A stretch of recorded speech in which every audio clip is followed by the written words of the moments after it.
Assalamu alaikum. Sorry, I was just having a bit of technical difficulties there. Welcome to the third installment of our discussion on understanding depression. Just going to pull up my screen here quickly and share. Okay, here we go. Opening it up. There we go. Okay. Just trying to move this. Okay, there we go. Should be fine. Assalamu alaikum. Welcome, like I said, to the third installment of Understanding Depression. Today, I'm going to be focusing on understanding depression in youth, and that includes children and teenagers. Okay. Bismillahirrahmanirrahim. Sorry, my slideshow doesn't seem to be, okay, there we go. Okay, sorry, it didn't seem to be working there for a second, but that seems fine now. Okay, so understanding depression. Almost 50% of the South African population is under 25 years of age. And major depressive disorder affects 3 to 5% of children and adolescents. Females tend to be 2 times more likely to be diagnosed with major depressive disorder. According to UNICEF South Africa's research in 2022, they estimated that more than 13% of adolescents between the ages of 10 to 19 live with a diagnosed mental disorder. So that's not necessarily depression, but a range of mental disorders. And that means approximately 80 million children and teenagers who are suffering with a diagnosed mental disorder. Anxiety and depression make up 40% of diagnosed mental disorders in South Africa. Almost 46,000 adolescents die from suicide each year. And it is generally connected to depression. No matter where the other underlying features come from, it's going into a deep depression that often leads to suicide. Therefore, it is so important to build children's capacity to cope with stress and adversity, and to provide them with support and understanding and opportunities to thrive within their communities. A lot of time, kids feel unseen and unheard, and this is what causes depression, and they don't have outlets in which to share how they feel or where they feel understood and heard as well. Just quickly with regards to questions or comments, please feel free to send it through. We will only be doing it at the end of the talk, but if you send them through, then at least we'll be prepared as it comes to the end, instead of waiting to the end to send things through. Hopefully some of your questions will be answered as we go along as well. Okay, development and depression. So we are all developing and changing hormonally, physically, socially throughout our lives. We go through 10 stages of development in our lifetime. Prenatal development to death and dying. And one of the most fundamental parts of our development is during puberty, which we're going to talk about in a bit. And that is where children and teenagers are most affected by what is going through, what they are experiencing in their lives during that developmental stage. These stages are all our stages of development, focus on biological, physical, intellectual, social, emotional, and psychological development. At any stage of development, emotional stresses can create challenges, and even the youngest child is attuned and aware of stresses in the environment. One of the most challenging parts of any person's development is during puberty. Puberty begins from as young as 8 years and continues throughout the teenage years, usually peaking between 18 to 20 years and then begins to decline. That just means that the height of their estrogen and testosterone then begins to sort of settle down after that, because the body has developed to a significant point at that in terms of hormonally. The most significant change generally occurs between 8 to 15 years.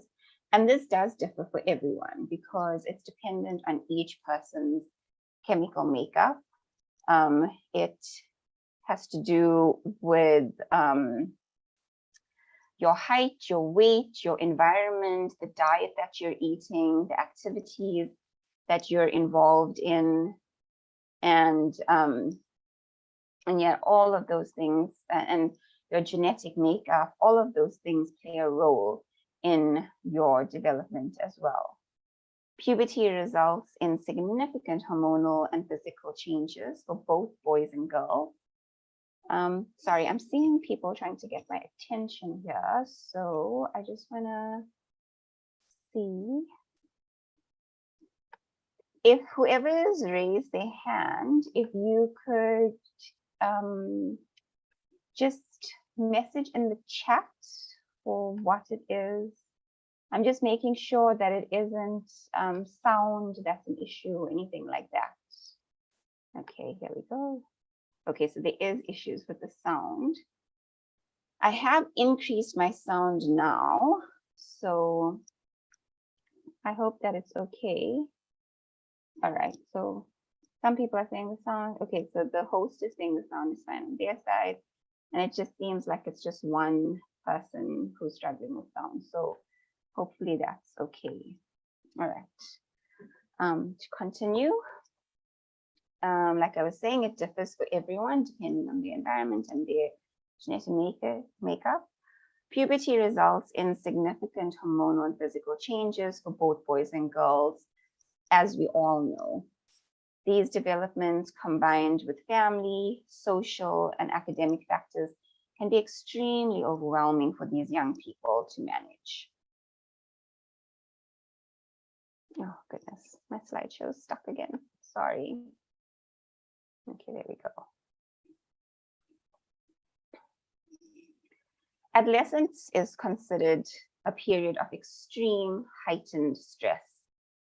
Teenagers or just that age of adolescence. I think often when we think of adolescence, we think specifically from like 13 years onwards. And when we talk about adolescence, we're actually focusing on when puberty hits.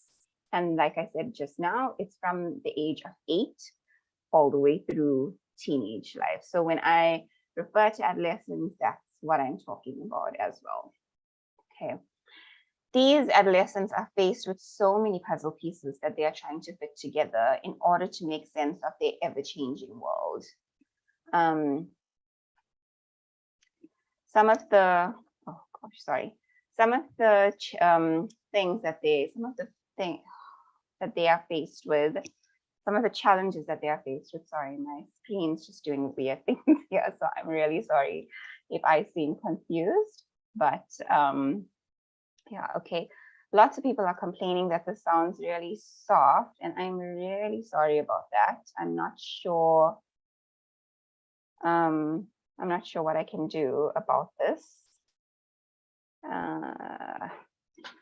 Yeah, because some are saying it's okay, and then others are saying that it's not. And my sound is at the highest, so I really am not sure. I'm gonna try and get my mouth out from under myself, and maybe that'll help, that it's like not muffled. I don't know if this is gonna help at all. Yeah. Okay. So some of the developmental challenges faced are due to physical maturation and the bodily changes that adolescents go through. Female body changes, male body changes, changes that are happening at different rates in comparison to their peers. And it really makes them very, very concerned about their appearance because they're comparing themselves to each other all the time. And fitting in at that age is so important. And that's when they experience huge difficulties around what people think of them and how they look and the way they dress, because they are going through all of these changes and they're trying to come to terms with this body that they don't know. And the brain and body are developing at extreme rates during that period. And it is really draining. It drains the energy. And this is why teenagers or kids going through that puberty period, they really require so much sleep. And adolescents actually require at least 10 to 12 hours of sleep. And as we know, our adolescents do not get that amount of sleep because because of the sort of social structure that we follow and the way things work in our environment in terms of school and homework and all of these responsibilities that they are unable to sleep for that long. And teenagers also, the brain does not start shutting off until at least like 10 p.m. at night. So it's very difficult to even ask your teenager or adolescent to go to sleep earlier than that. Specifically, when I mentioned that, then I'm specifically talking about teenagers from around the age of like 14 upwards. They also have massive changes in the way they feel and the way they think, and they really need to be around like-minded people. And this is why you often find that teenagers' lives begin revolving around their peers, and they start distancing themselves from their families, and relationships with parents that may have been like really, really close start shifting and changing. And it's a very difficult time for parents as well to come to terms with their child who used to be so dependent on them suddenly wanting independence, not really wanting the input on things. They really have a huge drive for independence, and they want to feel heard and share their opinions, and they have so much that they want to share. And parents often resist a lot of this, and that makes it really hard for them because they're not trying to be defiant. It's really just part of their development, and they need more to be acknowledged and heard, and that's what they're needing during that time, because they're also developing their own identity, and they don't always feel understood and accepted by family, by peers, if they have different interests. And it's really, really difficult to try and always fit in a box as such. Okay.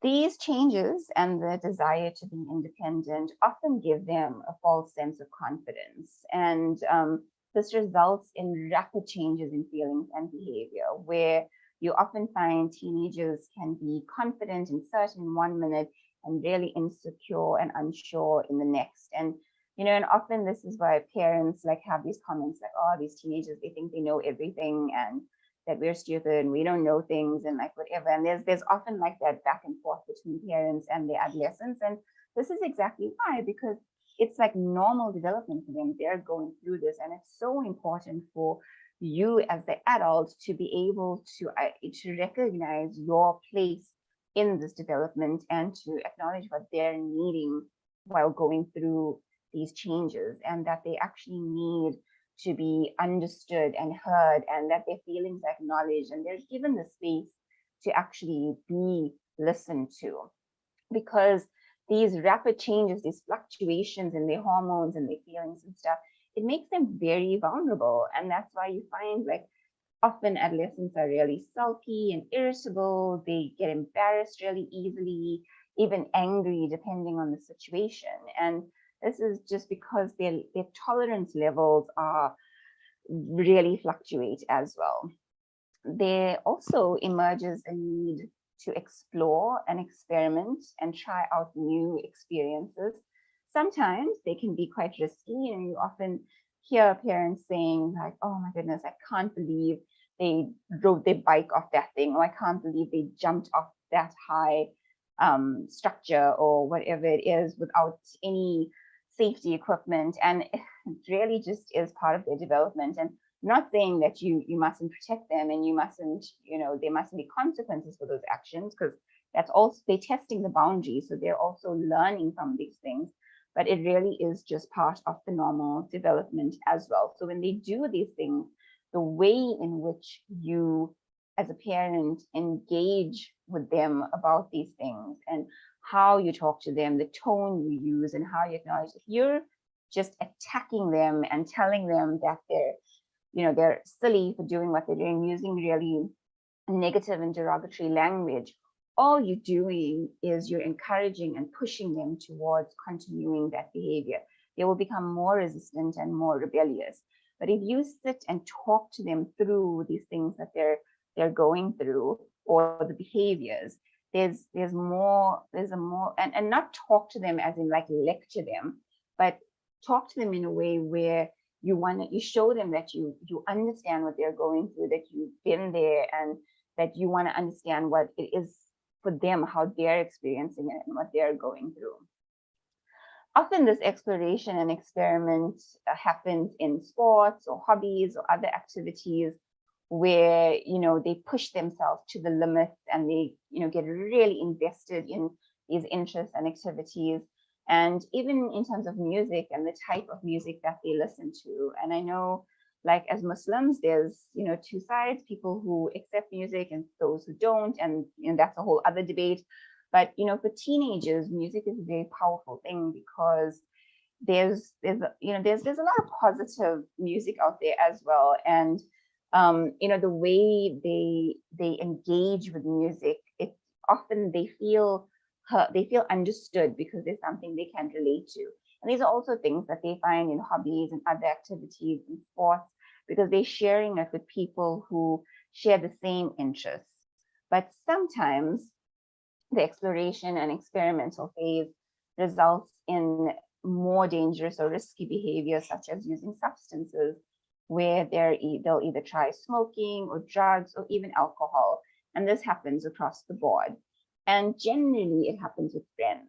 And, we talk about peer pressure and all of these things, but it really is part of them also trying to figure out where they fit in.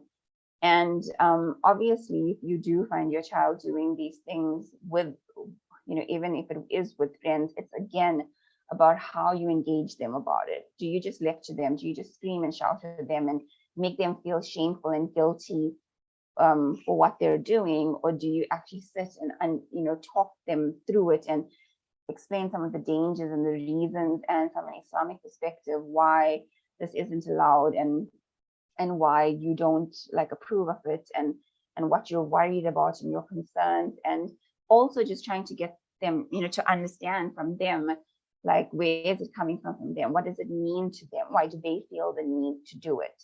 And that can really create a completely different level in terms of the relationship with your child. Of course, if these risky behaviors are done alone, it is much more concerning. And this is when there is the great chance that your child is suffering from depression. So some of the factors with regards to depression, the main ones are the nature versus nurture debate, which is the biomedical and the psychosocial. There's also obviously other factors which are existing disorders and that can exist with depression, or depression can exist with them. So we'll start with the biomedical. Genetic factors count for at least 40 to 50% of increasing the risk of your adolescent being diagnosed with depression. So what that means, as has been explained in previous lectures, but just in case you missed them, is that if a parent or someone within the close family has ever been diagnosed with depression, anxiety, or any other mental health disorder, the risks of your child being more susceptible to being diagnosed with depression increases. The likelihood is much higher. Physical illnesses can also cause depression. I did touch on this in mine, and I think Mariam touched on it in hers as well. Because you are going to find overlaps with regards to adult depression and depression in youth as well. But when I go to the symptoms, you'll see some of the differences there. But anyone going through a chronic illness or physical illness where they are restricted and they, missing out on doing things, whether it's with friends or school, and just being themselves, or the fear of dying all of those things could, very likely cause depression, or even the medication that they may be on could have an adverse effect and could be causing them to have experience depression as well. As I mentioned earlier, females are twice as likely to experience depression than males, and the hormonal changes that teenagers or adolescents are going through can also cause a child or teen to have depression as well, if there's too much or too little of anything. And that's where, the medication side of treatment comes in, which we'll talk about a little later. The psychosocial factors, it's every part of their life, basically. It's whether there's family stresses, and that can be where parents are arguing a lot, or parents are putting a lot of stress on them, to whether it's performing academically or performing in sports or madrasa or any of those things. If parents are going through their own issues, or there's divorce, or any major things that may be happening within the family, it's definitely going to affect your child. And it doesn't matter how young your child is. It also doesn't matter if you think that you are keeping things behind closed doors, etc. Children are very attuned, and they pick up on tone. They pick up on if there's passive aggressiveness between parents. They pick up on body language. You can basically feel it in the air if there are people who are like not getting along at loggerheads. So that's also something important to remember. And that doesn't matter how old the child is, they will pick up on those things. And that's why it's so important to always be in tune with your child and communicating, which we are going to speak about a bit later as well. Socioeconomic status can also be a huge factor in whether or not a child experiences depression. Obviously, if you're coming from a background where you are struggling and you don't have a decent meal, or your living standards are really challenging, then that's also going to create challenges for the child. Or even if the child is going to a school where most of the students who go to that school come from more high income homes, and they come from like more average homes, there's a lot of comparisons amongst adolescents, and they're consistently, and that's where the peer relationships come in, where they're consistently comparing themselves to each other and wanting to fit in, and that can be really stressful as well, and definitely cause depression. Peer relationships shift and change all the time, depending on where the interests that change, and people moving on into different groups, and and that can be very stressful as well. Academic stress, and this is not always the stress that parents put on their children, but often I see that it's even the stress that the child puts on themselves, like where they actually put so much importance on their performance in school. It becomes part of their identity, and if they don't perform well at school, they see it as a really shameful thing, and they're hugely disappointed, and it really blows their self-esteem. So some of them put a lot of stress on themselves from an academic perspective, and that can definitely cause depression as well. Bullying, whether it's bullying in person, face-to-face at school from peers, or whether it's cyberbullying. And cyberbullying, social media bullying, is just it is a massive issue right now in this day and age amongst adolescents, and that is why that the thought and idea around giving children access to phones and social media has to be something that needs to be considered really seriously. Okay, sorry, I'm just seeing a message here. I'm just checking. Okay, someone's struggling with their network. Okay. And body image issues are also a huge thing. As I mentioned a bit earlier, everybody's developing in different phases, and or different, like, what's the word? Like different trajectories, I guess. So some are developing much quicker, some take longer to develop, some feel that they, get overdeveloped very quickly. And then there's a lot of self-awareness around that. And it can cause huge issues, even to the possibility of eating disorders. Trauma, grief can also cause depression. Trauma can be anything from like hijacking or house getting burnt down, or being in a car accident.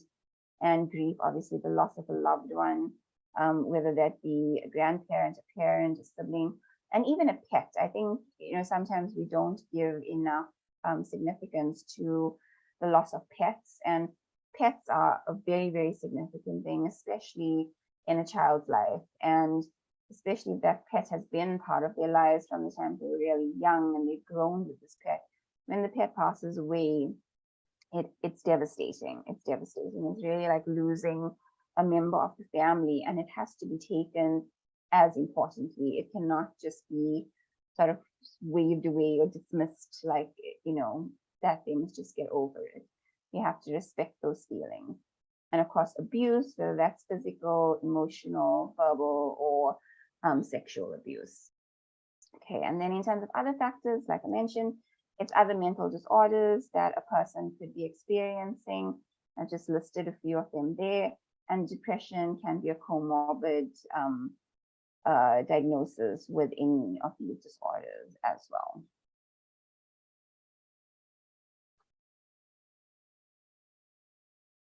Sorry, I don't know why my slideshow keeps freezing. Okay, there we go. This is obviously just an illustration of some of the things that I was speaking about before, some of the things that they experience, whether it's body image issues, and whether it's the academic stress, whether it's relationships that are broken. And, friendships are just as important as any other relationship. So not to think, we're talking about romantic relationships when we talk about our kids' relationships, but it really, friendship relationships are the most significant relationships in adolescents' lives. And when they lose friendships, it is extremely, extremely significant to them, and it affects them very, very deeply. As I mentioned, with regards to cyberbullying, it is such a major issue within our communities and within adolescents' lives. And it's something that has to be taken very seriously. I think, I always advise parents that they have to be very cautious about the age at which they decide to give their children access to a phone, and think about their reasons behind why they're giving their child access to a phone. Is it basically just because, well, all the other kids have one, and you don't want them to feel left out? Or is it more because you need to have contact with them because of the way your lives are, and needing to know like when to pick and fetch, and if you're going to be late or whatever the case may be, and not having other ways to communicate with them? And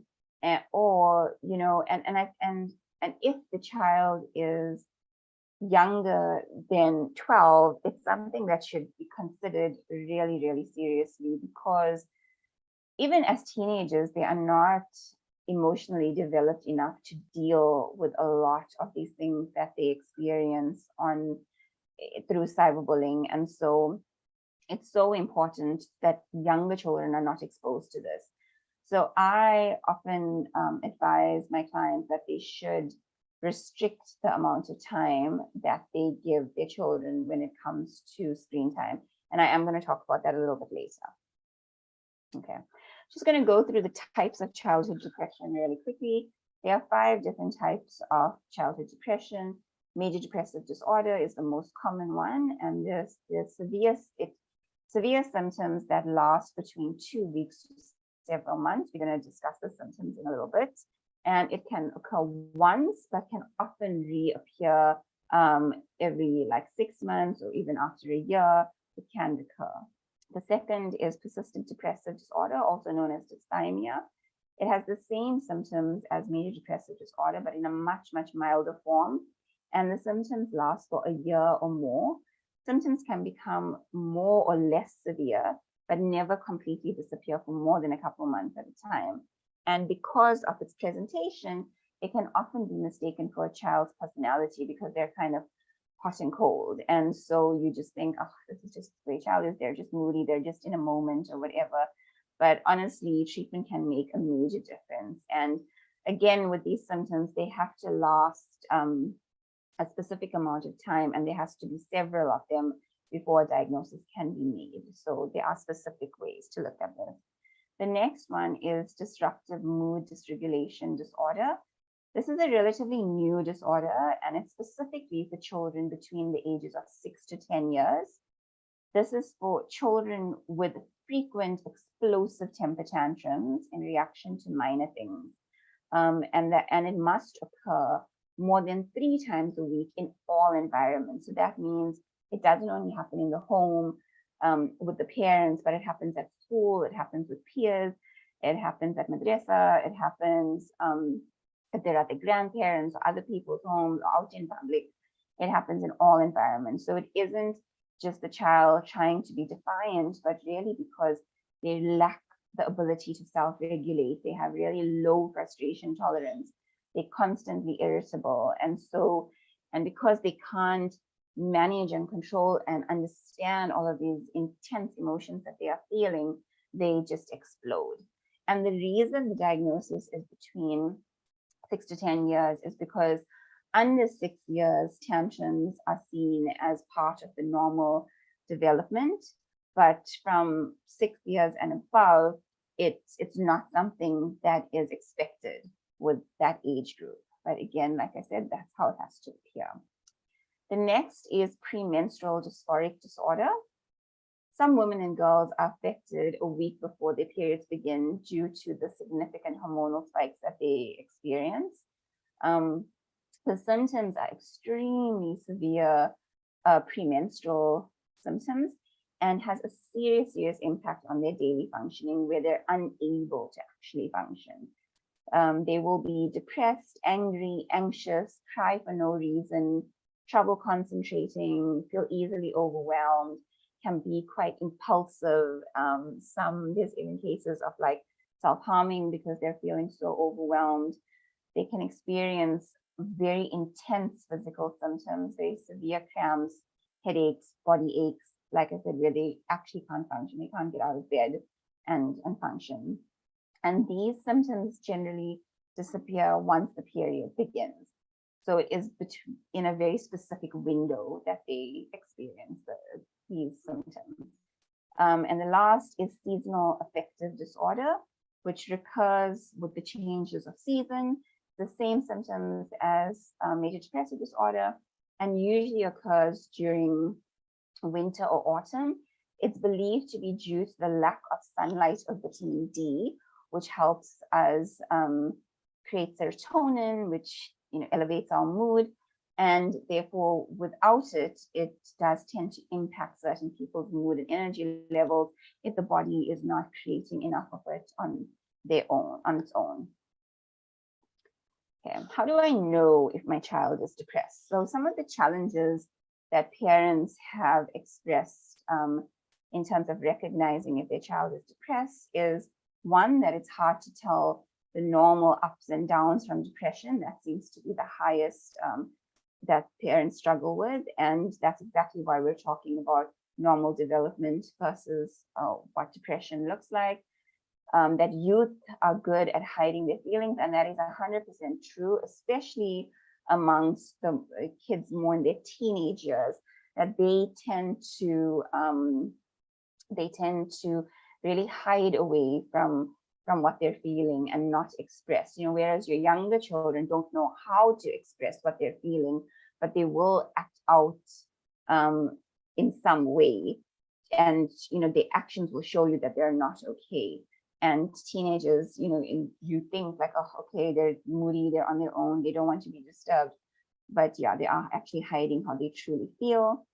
Parents also say that we don't talk much about our feelings, and this is a very common thing. I think very much so in our communities, in the Muslim communities as well, is that it's not the norm to talk about feelings. A lot of people have not been raised with that, being taught that it's okay to talk about feelings. And that, these are the things, these are the barriers and things that need to be broken within families, where you need to start, even if it means it's out of your comfort zone and you have to challenge yourself in order to try and have these conversations with your kids. It is so important to normalize that all of the feelings that they're experiencing are okay and are allowed, and just give them permission to feel what they're feeling. And if you as parents are not talking about the feelings with them, where are they going to learn that it is okay? Again, I mean, this fits in with that as well, that I don't spend much time with my youth. And that's really important. And, spending time with your child is really more about quality than quantity.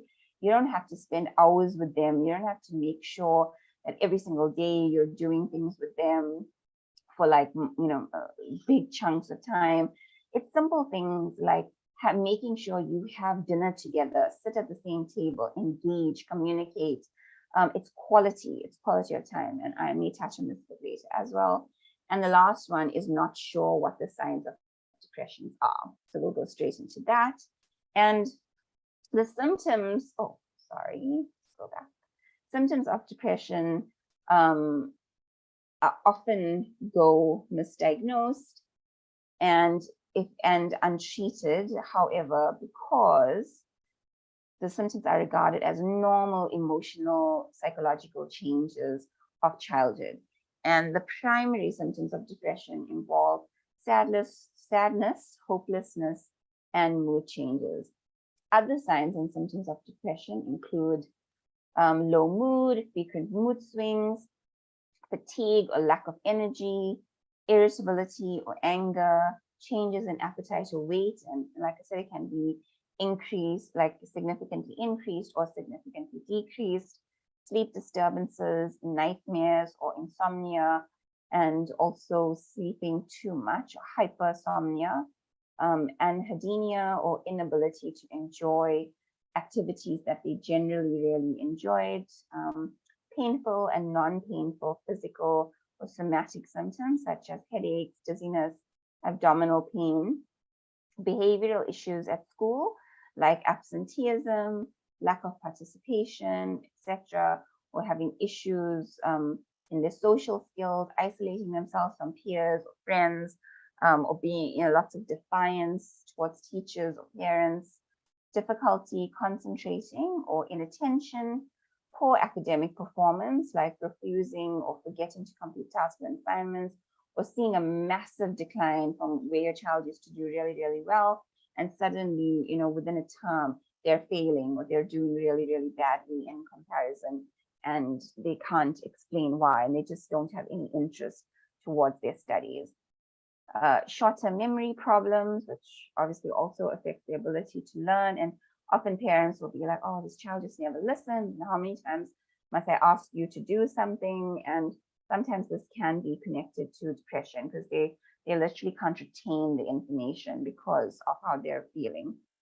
Hypersensitivity or being slow, forgetfulness, distractibility, and restlessness, where your child gets very fidgety. And that's why with some of these symptoms, it's why kids can often be misdiagnosed as having attention deficit disorder or attention hyper or ADHD hyperactivity disorder, because some of the symptoms fit with that.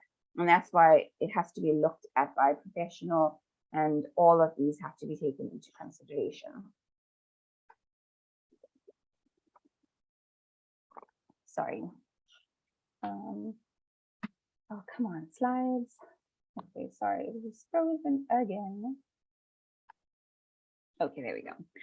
So just a few subtleties, differences between child and teenage depression, with child, this is like under the age of 12, you'll often find, or even 10, you'll often find that they have trouble sleeping. So they can't fall asleep, or they have nightmares, their sleep's broken a lot. Whereas with teenagers, you find that they sleep excessively. They just can't get out of bed. They just want to be in bed all the time as much as humanly possible. With children, you also find that their symptoms are more anxiety type symptoms, where they have phobias and separation anxiety. They don't want to be alone. They don't want to be away from you. Sometimes they even struggle to want to go to school. And that's again why, like, we often say anxiety and depression are best friends, and you often don't find the one without the other. They tend to overlap one another. With teen depression, there's often an increased cognitive and functional impairment where they can't function on a day-to-day, just doing the general day-to-day sort of activities. So cognitively, they just can't function. With children, they have sort of vague physical complaints of aches and pains and illnesses that can't really be pointed out and things like that. And you take them to the doctors and nothing can be found to physically wrong with them. And then eventually the doctor will say, you know what, I think maybe your child needs to see a psychologist because maybe they're struggling with something. Whereas with teens, they have those similar physical complaints, but there's also a lot of appetite fluctuation. So either they're overeating or they're undereating. And often with teenage boys, this is like it can be challenging because they do tend to eat a lot. So that's why it's like you have to look at many symptoms. A professional will not just look at one symptom and go, oh, your child is depressed. There are multiple symptoms that need to fall into place and over a specific amount of time as well. Children will often be irritable, impatient, and have frequent temper tantrums to release those emotions. And teenagers may often look towards risky behavior, whether it's alcohol or drugs or smoking, or even self-harming or self-medicating in order to release those symptoms that they're experiencing. Children have a poor outlook on life and increased pessimism, very negative, and similarly for teenagers with very negative outlook on life. They also might have sort of delusions, and in extreme situations, they may become suicidal, have suicidal thoughts, or like self-harming, where they will cut, self-mutilate themselves, or maybe actually attempt to take their lives. And all of the symptoms mentioned before and in this have to be present and consistent for 2 weeks or more before the diagnosis can be made. Further impact on child and adolescent's life. I'm just going to quickly go through this because I'm also aware of time. Growth and development, it affects it when a child is depressed, it can affect their growth and development because their sleep patterns are affected and their appetite is affected. And sleep is the most important part of development or functioning for all of us. It doesn't matter how old you are. If you're not getting the right amount of sleep or enough proper sleep, deep sleep, it's going to affect everything. It will affect your appetite, which will affect your mood, which will affect your ability to focus and concentrate and retain information. And if your mood's affected, it's going to affect your interactions with people, whether it's your peers, or whether it's your family members. So, there may be a lot of anger and outbursts and frustrations, or you may start distancing yourself from the people you care about and isolating, things like that. So everything sort of, it's like has a ripple effect in everything. They also will often lose motivation and just lack pleasure. So the things that they really love, they'll stop doing, which often ends up with a loss of opportunities, whether it's academic scholarships or sports scholarships, and or just doing well at something like a creative thing that they really enjoy doing. Because that motivation disappears, they can lose a lot of opportunities, which in terms of their self-esteem can be very bad. And then they become really self-critical of themselves and can be very negative on themselves and put themselves down. There's a lot of shame, there's a lot of guilt on all of the things that they're struggling with. And because they don't understand that they have depression, they just see themselves as being a failure and letting down the family, being an embarrassment and things like that. And often this is why it can go as far as suicide sometimes. This point in children's lives, or adolescents' lives, they're in this place where they really need direction, and they're confused about which way to go. And that is why with the younger children, you often see there's a lot of anger and frustration, or they are often looking for affection, and they'll be more needy and more clingy at times. Whereas with teenagers, they will isolate themselves more, and they will be in their rooms more, or they'll want to be out with their friends more, or they just don't want to talk, or they don't want to be with friends, and they just want to isolate themselves, or they just want to sit on their phones or laptops or tablets or whatever, and just be on social media. And that's why those things need to be monitored so closely as well. It really is important for your child to feel seen. If your child's reaction to a situation is inappropriate, and this happens consistently, then and this is like out of character for your child, then it's actually really, really important for you to talk through these things with your child. Yeah, and I mentioned this earlier in terms of how to talk to them and stuff, acknowledging that you can see that they are struggling, that they are not okay, to comfort them, to show them that you support them, you give them a lot of reassurance. And most importantly, especially with teenagers, is for them to see that there's no judgment, that no matter what it is that they're going through, that you want to be supportive, you want to be understanding, and you want to be there for them. And obviously, to also talk to them about the options of seeking treatment. So when you recognize that something's not okay and you're worried about it, and you're seeing all of these changes, you point it all out to them, you tell them what you're concerned about, and then you give them that option of, of seeking treatment, that there are people who can help them. And more often than not, your adolescent will say, yes, I do want help. I do want someone to talk to.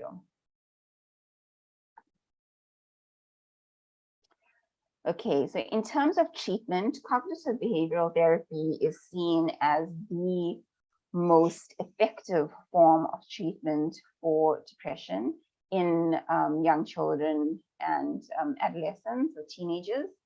And that's because it's a lot more practical. We're looking at practical tools, at social skills.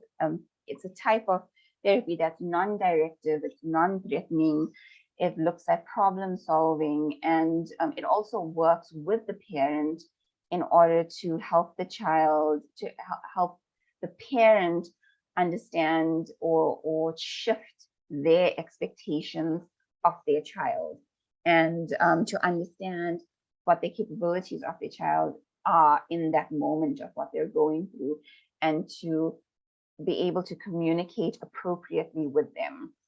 And cognitive behavioral therapy focuses on how thoughts, feelings, and behaviors are interlinked, and how your thoughts affect your feelings, affect your behaviors, and continues, and how if you can shift the way you're thinking about things, you can also shift the way you feel about it, and then the way you behave. And so it's a very hands-on practical approach to untangling all that mess and confusion that's in a person's brain and making it more manageable for them.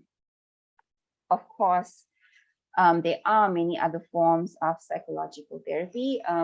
Mariam's final talk next week will be touching more on these therapies, including cognitive behavioral therapy, and she'll give you more detail in terms of how they work and what all of these different types of therapies offer. And of course, all of these therapies have their merits, and every child is different. Some child may be more creative, some child may want to talk more than doing practical tools, and you have to just find what works for your child and what suits their personality and them best. So sometimes you may have to move around from a therapist, after a few months, when you see, okay, nothing's shifting, nothing's working, we got to try someone else. But always communicate with your healthcare professional as well, and with your child about how they're feeling things are going.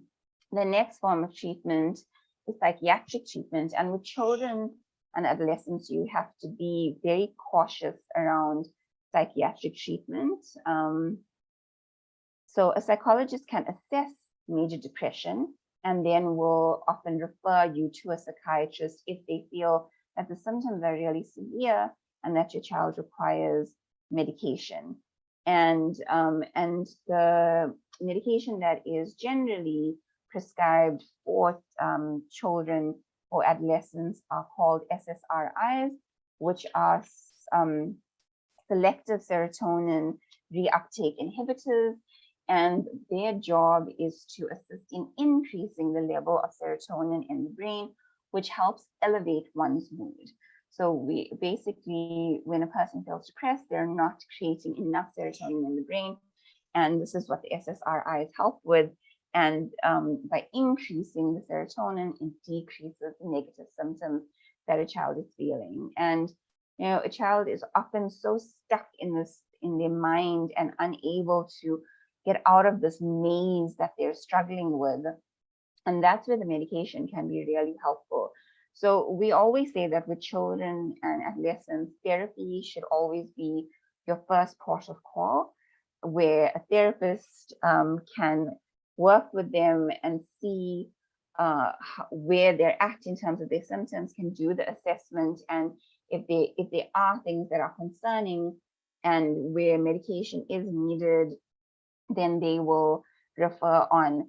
But also when a therapist feels stuck in therapy, medication can be really helpful, because once the mood is lifted and those negative symptoms are lifted from the assistance of the medication, then the child can actually interact in the therapy, and the coping mechanisms and the tools and things that we try to give them, they can actually start putting them into practice. Because what we find is that after a couple of months of doing therapy and trying to get this child to put these coping mechanisms into practice, they're really, really struggling.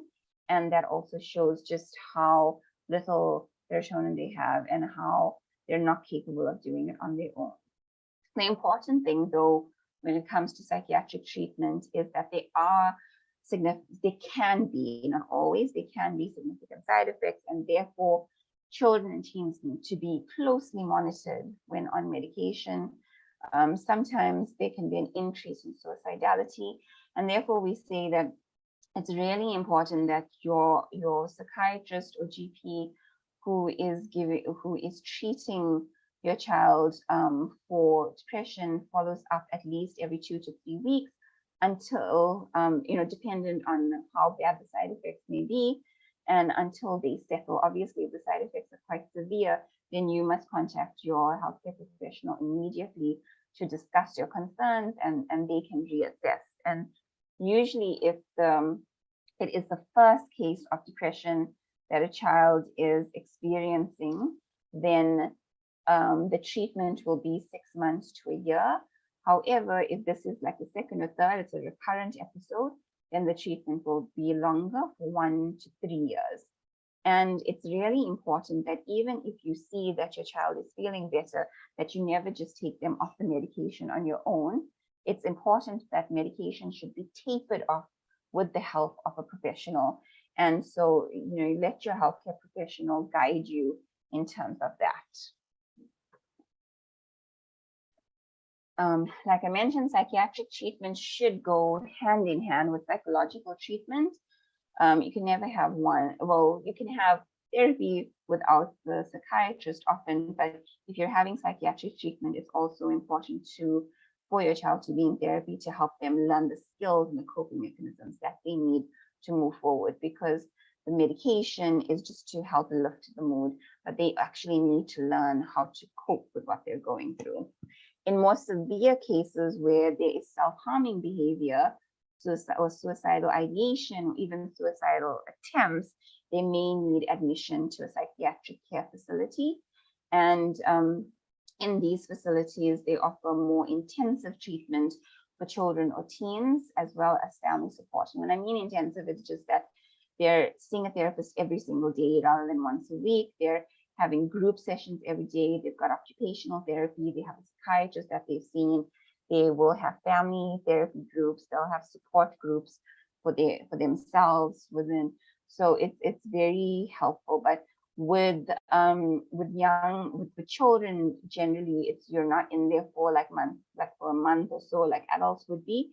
It's usually only 3 to 10 days, depending on the severity of their symptoms. And once they're stable, they'll be discharged, and then there has to be significant post-hospitalization care where they'll continue seeing a psychiatrist or a psychologist and anyone else that they feel is necessary. And they also have out of hospital support groups where you would just come in once a week, meet up with the group that you may have met there, or other kids who had been admitted. And that can be very, very beneficial because they are sharing with people who are experiencing or going through a lot of what they're experiencing. And like I said, at that age, they need people who they can identify with. It's so important. Okay, and in terms of certain things that like you can do to help your child, one of the things, like I mentioned earlier, is to normalize what they are feeling. That happy feelings are not the only feelings, but that, you know, sadness, anger, frustration, irritability, that all of these feelings are acceptable feelings, and that there are healthy ways to express them and there are unhealthy ways to express them. And if your child is expressing them in unhealthy ways where it's hurtful to themselves or hurtful to others, that's often where you need to get them help. But always try to help them express what they're feeling. Getting a feelings chart, you can, you know, buy feeling, just if you Google feelings chart, there's so many available for purchase. Or you can even, there's lots of free printables online that you can just print out for yourself and laminate it. And often, you know, when you're, especially your younger children, like under the age of 10, when they come home from school, you can just say to them, okay, you know, how are you feeling today? Which face show me which face you're feeling right now. What kind of a day did you have? And that can be hugely beneficial in just letting your child feel seen and heard and understood, and you just taking that moment to connect with them on that level. Another thing that you can do is using gauges or thermometers to help them express what they're feeling, because sometimes they don't always want to put it into words. So these gauges at the top left is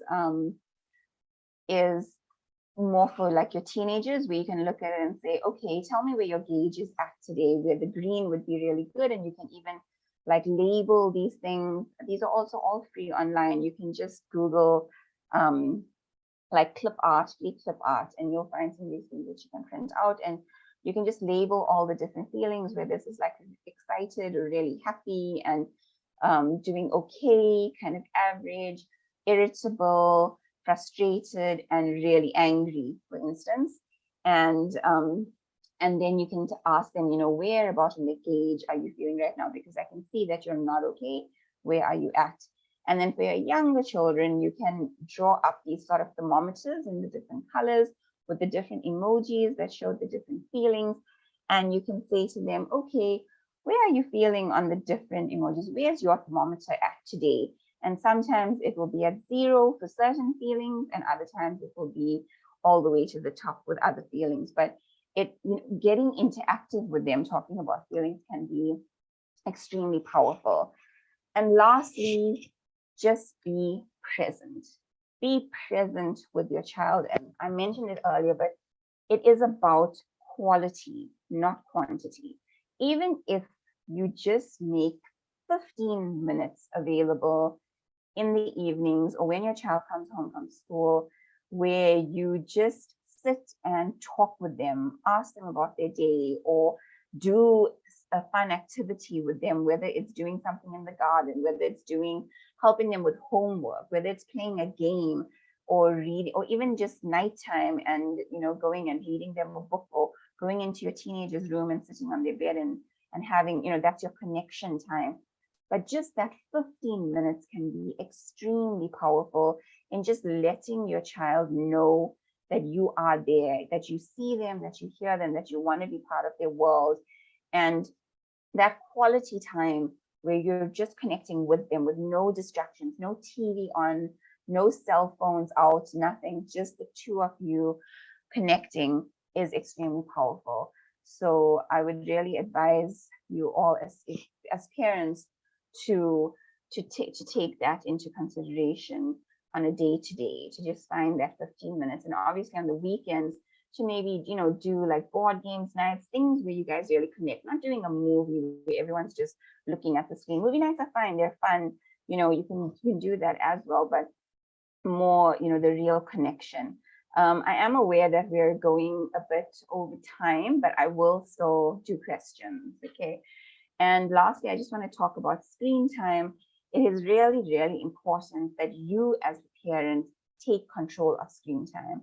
Screen time is a privilege. It is not a right for any child or adolescent, and they need to understand that it is a privilege. And a privilege means that you have to prove that you are deserving of the screen time.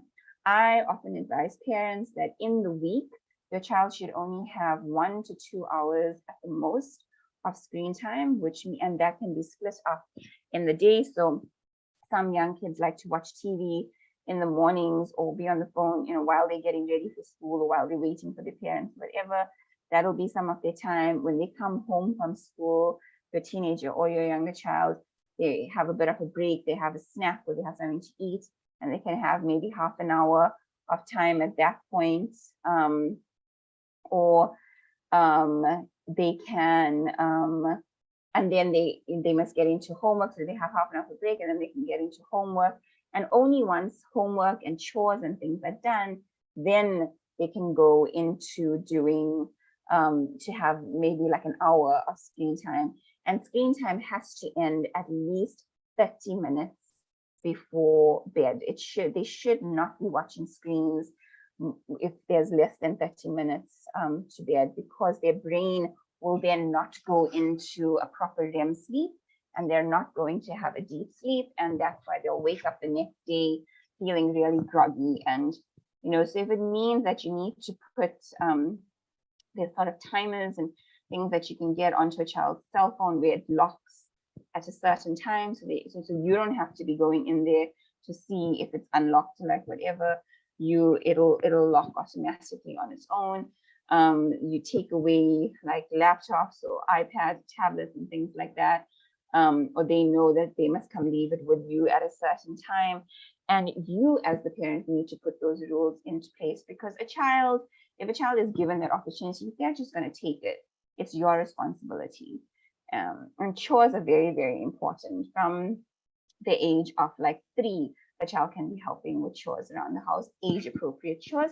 You can also Google age-appropriate chores, and you will get a list from the age of like 3 all the way up to 18, and you can incorporate that into your household for what would be appropriate for you. If a child must also feel like they are part of the household, and they're part of everything that's going on, and they must, are also responsible for that household running smoothly. Okay. Thank you, and I apologize for going over time. Obviously, with a bit of the jitters that we had, it also created some difficulty there, but shukran for listening, and I really appreciate that. Okay, so I have a few questions here, but if anyone has questions, please put it in the chat or in the Q&A, and I will answer as many as I can. If people are willing to stick around for the next 5 to 10 minutes, I'm happy to stick around and answer any questions. So one of the questions is, can PD continue to adulthood? So that's the premenstrual dysphoria disorder that I mentioned. And yes, it can definitely go into adulthood. And it's a very, very common thing, actually. And so if you feel that your symptoms fit there, talk to your healthcare provider, and they can educate you more about that and how to manage it. Okay, second question. Is a child's refusal to eat at a table a depressive symptom? Same child has also stayed absent at school. He also does not want to be alone, and adult or other child must be with him. Yeah, so this could be anxiety, or it could be depression. And this is, the very basic, the child would need to be properly assessed, but just based on what you're telling me, it definitely sounds like there's something significantly bothering your child or this child. And, you know, for a child to refuse to be going to school, I also don't know how old this child is, but for a child to be refusing to go to school and having a fear to be left alone, always wanting someone else with them, there definitely seems to be anxiety here. And even the refusal to eat, because they need to, often a child needs to control something, and food is often the thing that they choose to try and control. So yes, it does sound like there's possible anxiety with this child, but I would advise for you to either speak to your GP, who could then refer you on to a psychologist who could do a proper assessment for your child. Another question is, please guide us on natural ways to increase serotonin. Okay, so some of the things that people have used with regards to, so I'm very cautious when it comes to medication for children, and I will often recommend or start the natural route before going that way. So there are a few things that you can get off the counter, so over the counter. So one of the things that are really helpful is for you to have your child's blood test done, where the doctor checks for any deficiencies that the child may have. And if your child is lacking iron or vitamin D, that could be connected to why they are feeling depressed if significant deficiencies are found. And so if they take those natural supplements, those could actually help increase and some children some parents find that their children then don't need to actually have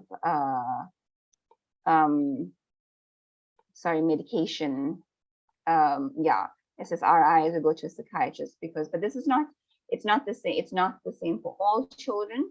Everyone's different, so you have to see what kind of works for your child, and